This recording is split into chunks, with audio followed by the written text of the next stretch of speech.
Hello guys, welcome to Lotus Dream IAS. As per the demand, I am taking lecture on Bihar Budget Analysis 2022-21. My target audience is BPSC aspirant, students who are appearing for BPSC 66 specifically. Alright, तो चलते हैं, आगे बढ़ते हैं, Bihar budget analysis को समझते हैं और देखते हैं कि बीपीएससी 66 में वो क्या चीजें हो सकती है, वो कौन सी डाटाज हो सकती हैं जो बीपीएससी के लिए इंपॉर्टेंट है। Alright, without wasting any time चलते हैं, आगे बढ़ते हैं। ओके, यस, मैंने ये जो पहला स्लाइड लिया है उसमें मैंने द हिंदू का एक आर्टिकल था, उसको मैंने लिया हुआ है। जब बिहार का बजट आया था तो द हिंदू ने लिखा था कुछ। ओके, देखते हैं द हिंदू ने क्या पब्लिश किया था। द हिंदू ने बोला था कि push for education health care in Bihar ₹2.11 lakh crore budget. That means यहां से आपको कुछ आइडिया लग गया। पहला आइडिया क्या लगा? पहला आइडिया ये लगा कि एजुकेशन में अच्छा खासा बजट अमाउंट दिया गया है, हेल्थ केयर में अच्छा खासा बजट बजट अमाउंट दिया गया है। तो हम लोग ये जानने की कोशिश करेंगे कि वो कितना अमाउंट था जो कि एजुकेशन में दिया गया, कितना अमाउंट था वो जो हेल्थ केयर में दिया गया। ये इंपॉर्टेंट हो सकता है बीपीएससी एग्जाम के लिए। ओके, इसके आगे जो इंपॉर्टेंट होगा वो ये होगा कि टोटल बजट था कितना। तो वो कितना था? ₹2.11 लाख करोड़। ठीक है, वो था। ठीक है, अब ये देखिए कि एक वो सब हेडिंग में जाते हैं। सब हेडिंग में क्या था? Bihar budget has increase 8 times. ये देखिए, Bihar budget has increase 8 times and touched rupees 2,11,761 crore in 2020-21 from rupees 23,885 crore in 2004-5. That means आपको ये मान करके चलना है कि अगर क्वेश्चन आ जाता है कि 2004-5 से अब तक बिहार के बजट में कितने मल्टीपल इंक्रीमेंट हुआ, तो वो कितने मल्टीपल इंक्रीमेंट हुआ? वो हुआ है 8 टाइम्स। और डेटा में जो याद रखना है वो ये याद रखना है कि ये जो बजट दिया गया है वो कितने का है? 2,11,761 करोड़ रुपीज। ऑलराइट, चलिए और आगे बढ़ते हैं। कुछ जो चीजें होंगी हमारे हमारे लिए इंपॉर्टेंट, उसको हम लोग डिस्कस करते हैं।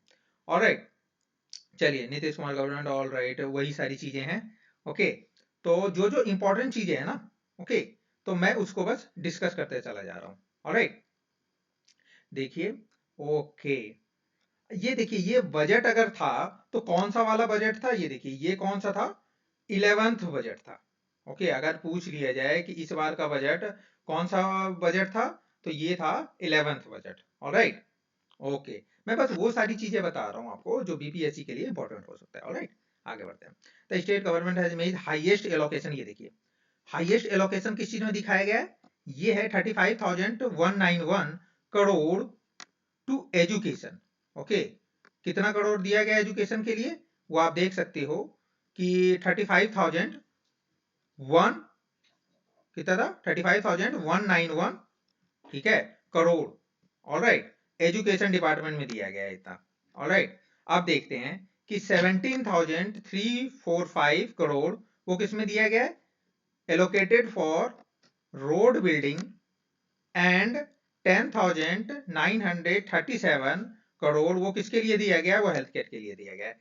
तो आपको यहां से क्या पता चला? यहाँ पे आपको तीनों डाटा क्या करना है? याद रखना है कि हेल्थ केयर में कितना लगा, एजुकेशन में कितना गया और रोड बिल्डिंग में कितना लगा है।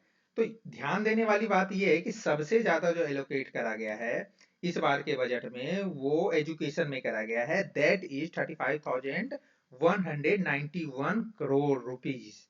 ओके, ओके, आगे चलते हैं। ये देखिए, ये एक ग्राफ लिया हुआ है। ऑलराइट, तो इसको देखते हैं कि ग्रोथ, जीएसडीपी ग्रोथ देखा हुआ है। आपको पता है कि हम जब जीएसडीपी करते हैं, ठीक है, जब हम जीएसडीपी देखते हैं तो उसमें 3 सेक्टर में हम लोग डिवाइड करते हैं। ये होता है प्राइमरी सेक्टर जिसको कि एग्रीकल्चर सेक्टर भी बोलते हैं, उसके बाद सेकेंडरी सेक्टर जिसको मैन्युफैक्चरिंग सेक्टर बोलते हैं, टर्सरी सेक्टर जिसको कि सर्विस सेक्टर बोलते हैं। ठीक है, और ये है हमारा ओवरऑल तीनों को मिला करके। ओके, तो ये देखिए कि सबसे जो लाइट कलर में है, ओके, वो 2018-19 है, उससे थोड़ा डार्क 2017-18 का, उससे और थोड़ा ज्यादा डार्क वो 16-17 का है। तो हम लोग ये ध्यान रखेंगे कि कितने परसेंट की वृद्धि हुई है, ओके, लास्ट बजट से। आप ये देखिए कि लास्ट ईयर इस बार जो बजट आया है उसमें बताया गया है कि जो ग्रोथ रेट रहा है जीएसडीपी का वो कितना रहा है, 10.5% रहा है। इसी तरीके से लास्ट ये देखिए उस टाइम भी कितना रहा था, 10.5% रहा था, और उससे लास्ट ईयर कितना रहा था, 8.9% रहा है। ओके, तो हम लोगों को ये ध्यान में रखना है कि 10.5%, 10.5% एंड 8.9%, ठीक है। 10.5 कब, 18-19 में, 17-18 में 10.5, और 16-17 में 8.9% की वृद्धि हुई है। ओके, अब हम देखते हैं कि परसेंटेज कैसा रहा है सर्विस, मैन्युफैक्चरिंग, एग्रीकल्चर का बिहार के अंदर। ओके, तो हम देखते हैं कि मतलब कितना, वैसे इसमें बताया गया है कितने परसेंट वृद्धि हुई है। ऑलराइट, तो देखते हैं कि लास्ट ईयर का ही बस देखते हैं 18-19 का कि कितने परसेंट वृद्धि हुई है। टर्सरी सेक्टर में 13.3% की वृद्धि हुई है। ओके, और सेकेंडरी सेक्टर में जो वृद्धि हुई है वो है 6.3%, और प्राइमरी सेक्टर एग्रीकल्चर उसमें सबसे कम वृद्धि हुई है, दैट इज 0.6%। तो ये नोट डाउन करने वाली बात है। अगर आपसे पूछा जाए कि तीनों सेक्टर में से किस सेक्टर में इस साल मतलब सबसे कम वृद्धि देखी गई है, ओके, तो आंसर हो जाएगा कौन सा, एग्रीकल्चर सेक्टर। ओके, और सबसे ज्यादा किसमें हुई है, वो हुई है सर्विस सेक्टर में। ओके, तो चलते हैं। देखिए आपको ग्राफ पढ़ते कैसे हैं ये सारी चीजें भी मैं आपको बता रहा हूँ। ऑलराइट, क्योंकि आप पीसीएस के लिए प्रिपेयर कर रहे हो तो सब कुछ आपको रूट लर्निंग, मतलब समझ रहे हो ना कि स्पून फीडिंग नहीं करी जा सकती, आपको रूट लर्निंग करनी पड़ेगी। ठीक है, आपको चीजों को समझना भी है क्योंकि आपको प्रीलिम्स ही नहीं करना है, इसके बाद आपको मेंस भी करना है। ऑलराइट, चलिए अब चलते हैं बिहार इकोनॉमी को समझते हैं और थोड़े डेप्थ में। ऑलराइट, चलिए अब देखते हैं कि बिहार इकोनॉमी में और क्या क्या है। Okay, the growth rate of Bihar GDP at constant rate was कितना था, वो रहा है 10.5%। ओके, 10.5%। ऑलराइट, चलिए इसको मैं हाईलाइट करता हूँ। 10.5% इन 2017-18 एंड 18-19।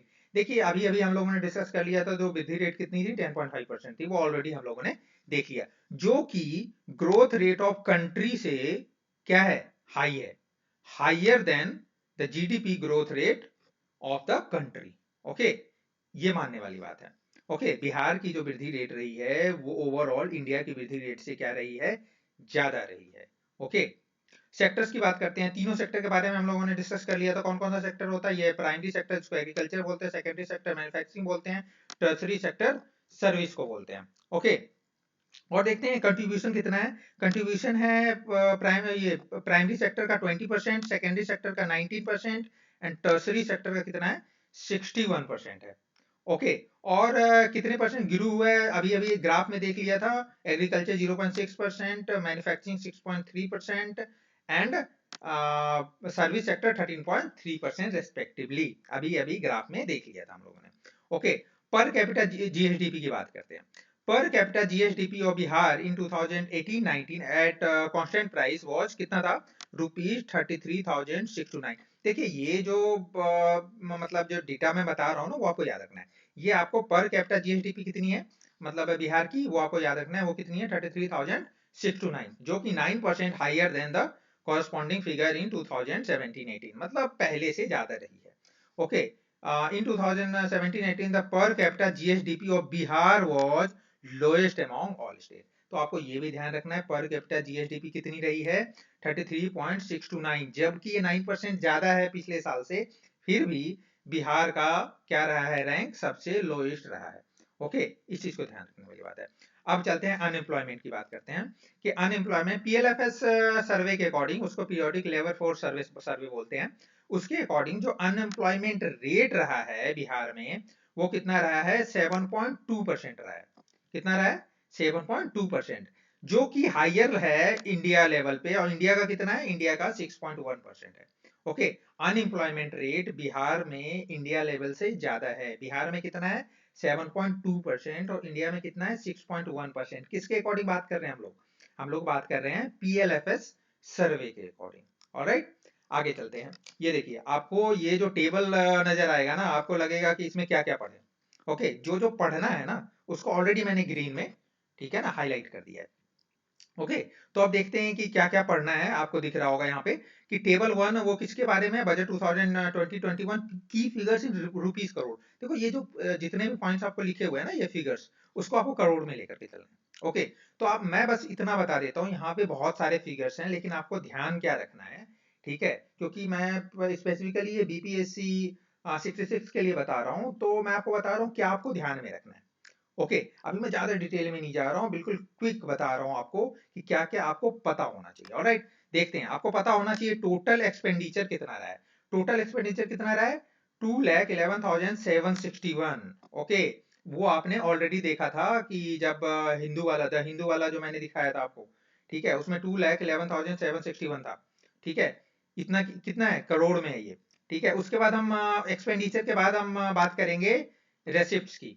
ठीक है, रेसिप्ट जनरली हम लेते हैं बोरोइंग को हटा करके, ठीक है, जनरली उसी को कंसिडर करते हैं हम लोग। तो रेसिप्ट कितनी रही है इंडिया की? वो रही है 1,84,352। ऑलराइट, ठीक है ना। एक्सपेंडिचर कितना रहा है? 2,11,000 और रिसिप्ट कितनी रही है? 1,84,000। ओके, चलिए अब चलते हैं रेवेन्यू सरप्लस की तरफ। रेवेन्यू सरप्लस कितनी रही है? रेवेन्यू सरप्लस जो रही है वो 19,174, डेट में 19,173। और कितने परसेंट की वृद्धि देखी गई है? वो मतलब अनुमान जो लगाया गया है वो 2.8% का, ठीक है, वृद्धि है। ठीक है, और अनुमान जो लगाया गया इस बार। फिस्कल डेफिसिट देखते हैं, ठीक है, फिस्कल डेफिसिट भी बोलते हैं इसको। तो फिस्कल डेफिसिट को देखते हैं कि वो कितना, मतलब देखा गया है, मतलब अनुमान जो है वो 20,374 रहा है। ओके, और ये जो अनुमान लगाया गया वो 2.97% का फिस्कल डेफिसिट है। ठीक है, अब प्राइमरी डेफिसिट की बात करते हैं। प्राइमरी डेफिसिट में अगर आप देखो, प्राइमरी डेफिसिट में जनरली आप परसेंटेज याद रखो, वो कितना है? 1.09%, जो कि 7,449 करोड़ है। ऑलराइट, तो आप देखो इतना सब कुछ था पढ़ने के लिए, लेकिन मैंने आपको बिल्कुल क्या किया, बिल्कुल ये बिल्कुल बीपीएससी के अकॉर्डिंग आपको तैयार कर दिया कि जी हाँ, ये सारी चीजें ही आपको पढ़नी है, जो कि मैंने ग्रीन से हाईलाइट कर रखा है। ऑलराइट, नेक्स्ट स्लाइड पे चलते हैं। नेक्स्ट में क्या है, चलिए अब एक्सपेंडिचर बजट के बारे में देखते हैं, वो भी करोड़ में होगा। ठीक है, तो यहाँ पे हम दो एक्सपेंडिचर की बात करेंगे। एक तो होगा कैपिटल एक्सपेंडिचर एंड दूसरा होगा रेवेन्यू एक्सपेंडिचर। ओके, तो देखते हैं कि capital expenditure and revenue expenditure कितना रहा है। देखिए, टोटल एक्सपेंडिचर क्या होता है? टोटल एक्सपेंडिचर होता है capital expenditure plus revenue expenditure. ये देखो, ये देखो, ये है आपका टोटल एक्सपेंडिचर। ओके, जो लास्ट स्लाइड में था, ये देखो वही सेम चीज, 2,11,761। देखो 2,11,761 दिख रहा है ना, ये वाला, ठीक है, ये वाला 2,11,761। और वही टोटल एक्सपेंडिचर देखो यहाँ पे है, capital plus revenue expenditure. Okay, चलिए 2,11,760। जनरली हम उसमें ना थोड़ा बहुत एरर्स वगैरह भी रखते हैं, ठीक है। तो मतलब जनरली मैं बोल रहा हूँ कैपिटल प्लस रेवेन्यू एक्सपेंडिचर, वो क्या होता है? टोटल एक्सपेंडिचर होता है। ओके, 30, यहाँ पे देखो 38,704 भी है, ठीक है, कैपिटल आउटले, उसको हटा कर बात करें, ठीक है ना। तो हम इस चीज को ध्यान में रखेंगे। तो आप याद रखो कि कैपिटल एक्सपेंडिचर कितना रहा है? 47,000 रहा है, और रेवेन्यू एक्सपेंडिचर कितना रहा है? 1,64,751। तो इससे आपको पता चलेगा कि रेवेन्यू एक्सपेंडिचर ज्यादा है कैपिटल से। ये पूछा जा सकता है कि कैपिटल एक्सपेंडिचर ज्यादा है या रेवेन्यू एक्सपेंडिचर ज्यादा है, तो कौन सा ज्यादा है? Revenue expenditure. ओके, और टोटल एक्सपेंडिचर तो आपको वैल्यू बिल्कुल याद होनी चाहिए। ओके, चलिए आगे बढ़ते हैं नेक्स्ट स्लाइड पे। ये देखिए, ये क्या है? Deficit, debt and FRBM target के बारे में बात करी गई है। ऑलराइट, अब देखते हैं कि इनमें से, देखो इनमें बहुत ढेर सारे डाटाज हैं। फिर से मैंने क्या किया है, इस डाटा को बिल्कुल 2020-21 के लिए आपको याद रखना है कि वो कितना टारगेट बिहार गवर्नमेंट ने रखा हुआ है। ऑलराइट, तो बिहार गवर्नमेंट ने जो रखा हुआ है अपना टारगेट 2020-21 के लिए, ये देखिए, रेवेन्यू डेफिसिट है या सरप्लस है? नेगेटिव में है तो डेफिसिट है, सरप्लस है, पॉजिटिव है तो सरप्लस है। तो ये क्या है? रेवेन्यू सरप्लस की बात करी गई है। जो टारगेट में है, टारगेट में ये देखा गया है कि रेवेन्यू क्या हो? सरप्लस हो। कितना हो? 2.8% का सरप्लस हो। अब देखते हैं कि फिस्कल में क्या सोचा हुआ है। फिस्कल फिस्कल में डेफिसिट या सरप्लस की बात करी गई है। तो फिस्कल डेफिसिट का एक टारगेट बनाया गया है, वो 3% से ज्यादा ना हो। ये बात करी गई है किसमें? एफआरबीएम में। ऑलराइट, उसके बाद थर्ड जो है वो है आउटस्टैंडिंग लाइबिलिटीज। ठीक है, आउटस्टैंडिंग लाइबिलिटीज की जो बात करी गई है वो कितनी है? 30.1 का टारगेट रखा गया है किसमें? FRBM का टारगेट है, ठीक है, FRBM का टारगेट है ये। ऑलराइट, चलिए FRBM का टारगेट है। ओके, FRBM एक्ट कब आया था? तो वो आया था 2006 में, ये भी आप याद रखना। FRBM एक्ट ऑफ बिहार कब आया था? 2006 में आया था। नेक्स्ट स्लाइड में चलते हैं। यहाँ पे हम लोग बात कर रहे हैं कंपैरिजन ऑफ स्टेट का। Alright, comparison of state expenditure on की सेक्टर। देखिए कौन कौन से की सेक्टर पॉसिबल है। ये देखिए, फर्स्ट है एजुकेशन, ठीक है, एजुकेशन की बात करी थी। एजुकेशन में मैंने बताया था, वही आपने देखा था द हिंदू वाले में, ठीक है, उसमें रुपीज बताया गया था। वो कितना बताया गया था? वो था ₹39,351 करोड़।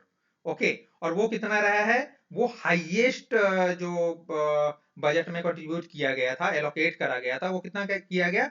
एलोकेटेड 19.3%, ठीक है ना। और टोटल बजट का 19.3% किसमें किया गया? एजुकेशन में, जो कि हाईएस्ट था, ठीक है। हाईएस्ट जो कंट्रीब्यूट मतलब एलोकेट किया गया वो एजुकेशन सेक्टर को किया गया। ये आप ध्यान रखना, कितना परसेंट किया गया? 19.3% किया गया, और वैल्यू कितनी थी? 39,351 करोड़ थी। हेल्थ की बात करते हैं। हेल्थ में 5.2% कंट्रीब्यूट किया गया। ओके, और अमाउंट कितना था? 10,602 करोड़। ओके, इसी तरीके से एग्रीकल्चर की बात करें, उसमें 3.5% कंट्रीब्यूट किया गया, और रुपीस कितना था? 7,056 करोड़। ओके, नेक्स्ट है रूरल डेवलपमेंट। रूरल डेवलपमेंट में 12.8% कंट्रीब्यूट किया गया, और रुपीस कितना था? 26,058 करोड़। ओके, और दूसरे सेक्टर्स की तरफ चलते हैं, ठीक है। वाटर सप्लाई एंड सैनिटेशन की बात करते हैं, वहां पे 4% का कंट्रीब्यूशन मतलब एलोकेट किया गया है, ठीक है। हाउसिंग की बात करें तो वहां पे भी एलोकेट किया लगभग 4.6%, ठीक है। रोड्स एंड ब्रिजेस की बात करें तो एलोकेटेड कितना? 3.7%, ठीक है, विच इज लोअर देन, ठीक है, 3.7% किया गया है, which is lower than average expenditure of 29 state, that 4.2%। That means road and bridges में इस बार थोड़ा कम ध्यान दिया गया है। ओके, मतलब इंडियन एवरेज जो है वो 4.2% है, जबकि बिहार सरकार ने 3.7% एलोकेट किया है। ओके, अब पुलिस की बात करते हैं। पुलिस में कितना एलोकेट किया गया है? वहां पे 4.9% ऑफ टोटल बजट एक्सपेंडिचर मतलब एलोकेट किया गया है पुलिस में। ओके, नेक्स्ट चलते हैं, ठीक है।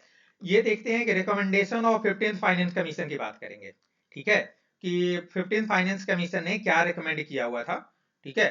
तो ये मेरा लास्ट स्लाइड होने वाला है, इसमें मैं सब कुछ आपको कवर कर दूंगा। यही बजट में आपका मेनली बीपीएससी से रिलेटेड जो भी चीजें हैं वो आपको बताई गई हैं, जिससे कि क्वेश्चन पूछा जा सकता है। ओके, तो हम बात करते हैं कि 15th फाइनेंस कमीशन, ये देखिए, ये इंडिया के लिए भी बिल्कुल इंपॉर्टेंट है कि 15th फाइनेंस कमीशन ने रिकमेंड किया है 41% share for states. That means 41% सारे स्टेट्स को मिलेगा, जो कि अगर पिछले साल देखो कि 1% डिक्रीज फ्रॉम 42% शेयर है। ओके, मतलब पिछले साल कितने परसेंट था? वो 42% का शेयर था, और इस बार कितना है? 41% शेयर है, ठीक है ना। चलिए,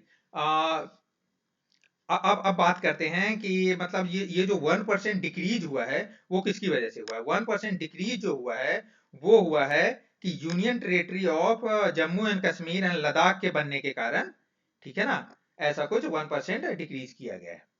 ओके, आगे बढ़ते हैं। तो क्यों ऐसा हुआ? तो देखो, आप सेंटर को ना, मतलब सेंटर स्टेट्स को क्या करती है कि मतलब शेयर देती है। ओके, और क्योंकि जो Jammu Kashmir and Ladakh union territory हो गया तो डायरेक्ट देगी, फाइनेंस कमीशन के थ्रू नहीं, डायरेक्ट उसको पैसे देगी, इसलिए 1% डिक्रीज कर लिया गया। ऑलराइट, चलिए आगे बढ़ते हैं। हाँ, ज्यादा डिटेल में नहीं जाते हम उसके, ठीक है। बस सिंपल आपको याद रखना है कि लास्ट ईयर 42% दिया गया था, जो कि 14 फाइनेंस कमीशन था, ठीक है। और इस साल मतलब कितना दिया गया है? 41% शेयर ऑफ स्टेट्स, 41% शेयर दिया गया है स्टेट्स को, ठीक है। किसके अकॉर्डिंग? 15 फाइनेंस कमीशन के अकॉर्डिंग। ओके, चलिए एक और चीज आप याद रखना, ये पॉलिटी के लिए भी इंपॉर्टेंट होगा, ठीक है। फाइनेंस कमीशन जो है एक कॉन्स्टिट्यूशनल बॉडी है, आर्टिकल 280 के अकॉर्डिंग। ओके, आगे बढ़ते हैं। The 15th finance commission has recommended 4.13% share for Bihar. ये आपको ध्यान रखना है, 4.13 शेयर फॉर बिहार। बिहार का शेयर कितना है? 4.13 है।